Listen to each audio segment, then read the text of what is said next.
Práctica del laboratorio número 5 y 6 del curso de Sistemas e Instrumentos de Aeronaves.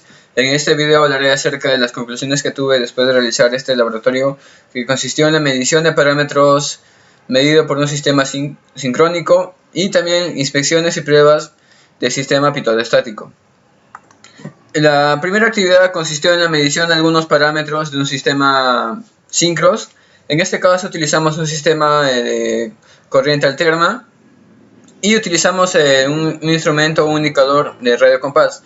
Lo que sé es que el radiocompás nos señala la indicación de una estación en tierra. En este caso tendremos un transmisor y un indicador.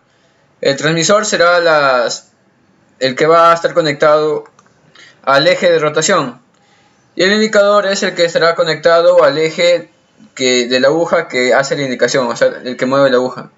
También identificamos ya los componentes internos del sistema. Tenemos acá el transmisor, al indicador y a los cables de conexión. Un síncrono de corriente alterna, en lo normal, utiliza siempre 26 voltios y 400 Hz.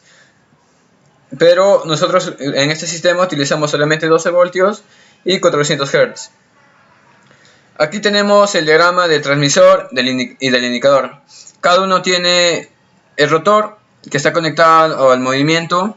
Al rotor del indicador es una bobina y sus tres estatores también son unas bobinas. Tiene 3 estatores y un rotor. Y el indicador tiene 3 estatores y un rotor. En un síncrono normal se podría decir los dos rotores del indicador y del transmisor están conectados a la alimentación. Pero en este caso solamente nuestro transmisor estará conectado a la alimentación de 12 voltios. Porque si lo conectamos a los dos rotores, el movimiento que mande, digamos, el transmisor al indicador hará que se empiece a rotar. Es como si hemos hecho una especie de motor, pero no queremos eso. Nosotros queremos una indicación. Es por eso que solamente alimentamos al rotor del transmisor. Como sabemos, cuando alimentamos al rotor del transmisor, creamos un campo magnético y cuando lo movamos vamos a crear un campo magnético variable, y todos esos cambios irán a los estatores desde los transmisores hacia los indicadores. Como están conectados en paralelo, claro, los estatores de los indicadores también tendrán un campo magnético variable, y esto hará que el rotor del indicador se alinee a este campo magnético, y cuando este se alinea, también la aguja empezará a moverse. En este caso tenemos un X, Y, Z, que son de los transmisores, X, Y, Z, como son 3, pero a diferentes grados. Cuando tengamos el indicador a 30 grados, a 60 grados y a 90 grados, medimos la caída de tensión en cada punto. Vemos que es 2,8, 0,7 y 1,6. A 60 es 2, 2,7, 0,8, 90, 3,5, 1,8 y 0,5.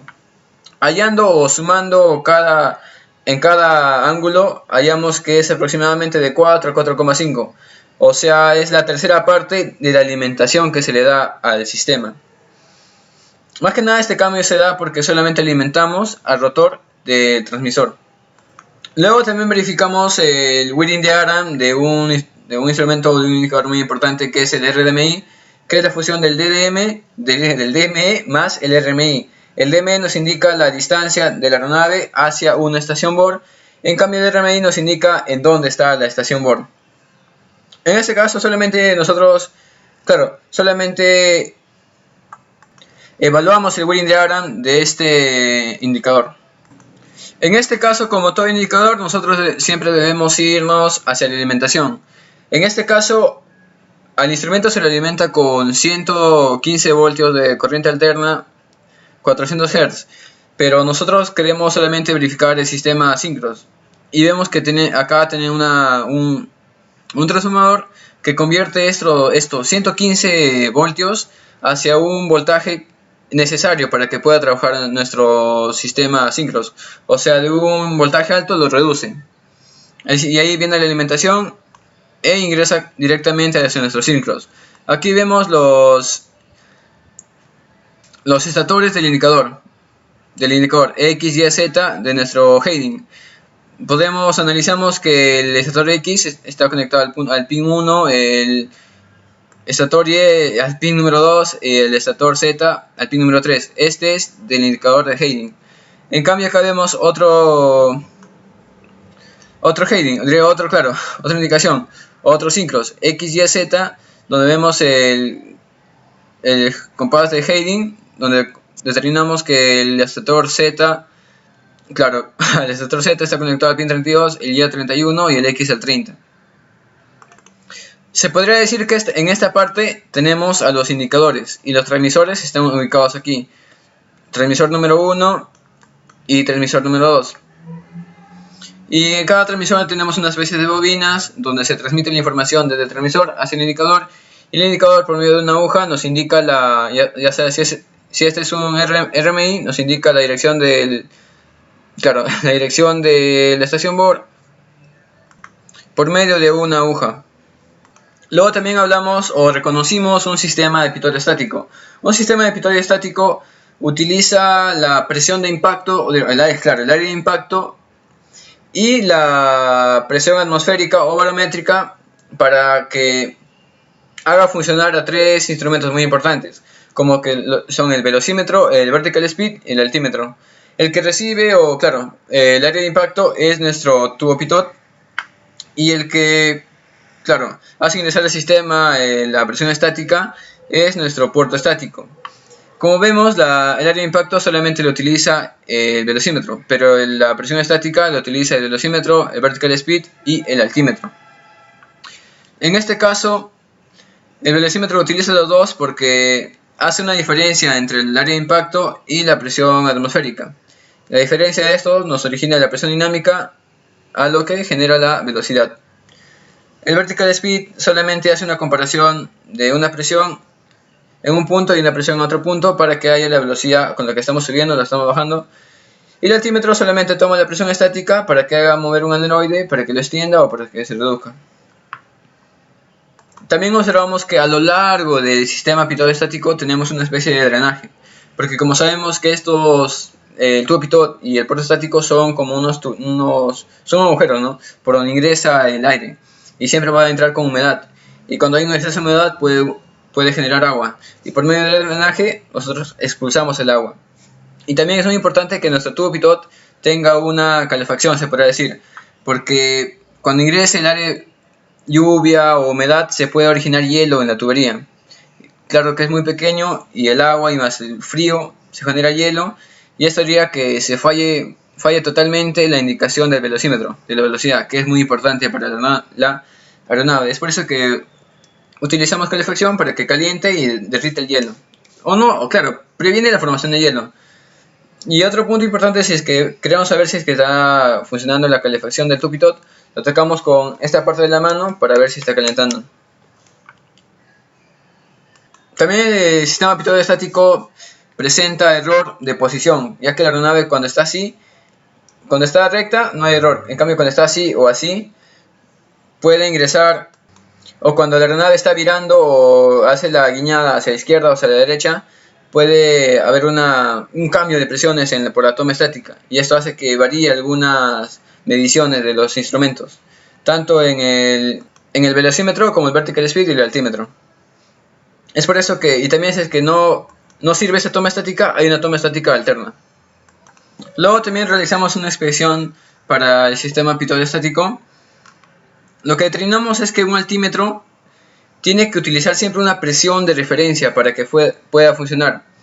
Esta presión de referencia puede ser un QNH, que es la presión media del mar, lo que nos indica altitud, cuando la seleccionemos gracias a la perilla de selección en estas ventanillas. Y también tenemos al QNE, que es la presión estándar, 29,92 pulgadas de mercurio, y tenemos a lo que llamamos el QFE, que es la presión de la estación, lo que nos indicaría la altura con la que está volando la aeronave respecto a una estación. Más que nada, esta presión se utiliza cuando estamos aterrizando y en una cierta etapa del despegue. Es por eso que en las diferentes etapas del vuelo siempre debemos estar variando la presión con la que estamos, ya sea QNH, QNE o QFE, porque si no es así podemos fallar al momento de determinar a qué altura está la aeronave. A una conclusión muy importante que llegué es que gracias al altímetro también podemos determinar la presión barométrica de una ciudad o del punto de una ciudad. Por ejemplo, la ciudad de Cusco está ubicada a 11.151 pies.